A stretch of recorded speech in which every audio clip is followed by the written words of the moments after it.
Hi there. Can you tell us your name, title, and position with the company? My name is Terina Kunjumon. I'm working as an electrical engineer. How long have you been with us?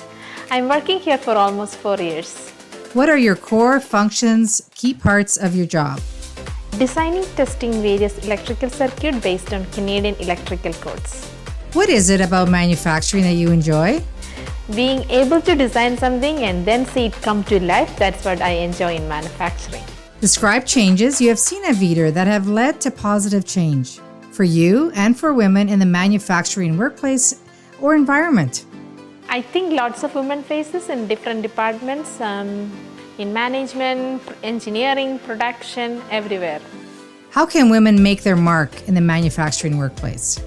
Women can make their mark in the manufacturing by taking leadership roles as well as the mindset to get down and make the hands dirty.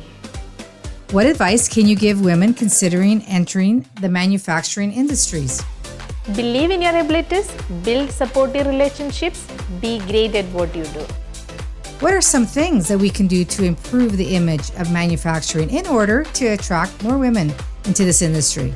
Companies should engage more women prospects at college and business fairs, hire more women who can recruit another woman, and business can create internship and mentorship programs which can guide women through the manufacturing.